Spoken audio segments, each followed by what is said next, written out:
ദൈവം സ്നേഹമാണ്, കാരുണ്യവാനാണ്, എല്ലാവർക്കും അനുഗ്രഹം ചൊരിയുന്നവനാണ്. ഒരു കരുതലാണ് ദൈവം. ഇതൊക്കെ നമുക്കറിയാം. പക്ഷെ ദൈവത്തിൻ്റെ പേരിൽ മനുഷ്യരെ തരംതിരിച്ച് അവരെ ഭീഷണിപ്പെടുത്തി ഭീതിപ്പെടുത്തി ദൈവത്തിൻ്റെ പേരിൽ അവരുടെ മനസ്സിലേക്ക് ഭയത്തിൻ്റെ വലിയ വിത്തുകൾ ഇട്ട് കൊടുത്തിട്ട് അതിൽ നിന്ന് വരുമാനമുണ്ടാക്കി ജീവിക്കുന്ന ഒരു പറ്റം കപട ദൈവത്തിൻ്റെ പ്രതിപുരുഷന്മാരെന്ന് അവകാശപ്പെടുന്നവരും നമ്മുടെ സമൂഹത്തിലുണ്ട്. കണ്ണ് തുറന്നൊന്ന് നോക്കിയാൽ അവരെയൊക്കെ നിങ്ങൾക്ക് കാണുവാൻ കഴിയും. ഈ ഭക്തി അങ്ങോട്ട് മൂത്ത് കഴിഞ്ഞാൽ പിന്നീട് യുക്തി തീരെ ഇല്ലാതാവുമോ എന്ന് ചില സമയങ്ങളിൽ നമുക്കങ്ങ് തോന്നിപ്പോകും.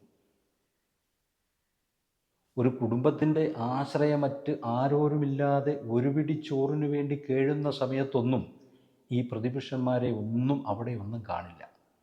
അവരെങ്ങനെ ജീവിക്കുന്നുണ്ടെന്ന് പോലും തിരക്കാറില്ല.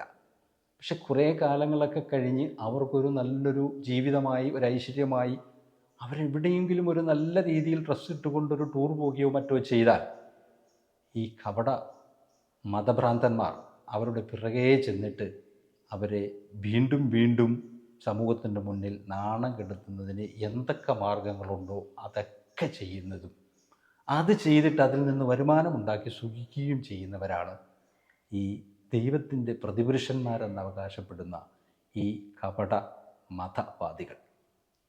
തീർച്ചയായിട്ടും ഇത്തരക്കാരെ നമുക്ക് ഒറ്റപ്പെടുത്തുവാൻ കഴിയണം. മനുഷ്യൻ്റെ വിശപ്പിന് ഒരു നേരത്തെ വെള്ളം, ഒരു തുള്ളി വെള്ളം, ഒരു നേരത്തെ ആഹാരം, ഒരു പിടി ചോറ് ഒന്ന് കൈപ്പിടിച്ചുയർത്തുവാൻ ഇവരാരും ഒരു നിമിഷം പോലും അവരുടെ സമയം അതിനുവേണ്ടി മെനക്കെടുത്താറില്ല, നഷ്ടപ്പെടുത്താറില്ല. പക്ഷേ എവിടെയെങ്കിലും ഇത്തരത്തിലുള്ള ചെറിയ പ്രശ്നങ്ങൾ കണ്ടാൽ അതിനെ പർവ്വതീകരിച്ച് ജനങ്ങളുടെ മുമ്പിൽ എത്തിക്കുന്നതിന് ഇവർക്ക് യാതൊരു മടിയുമില്ല.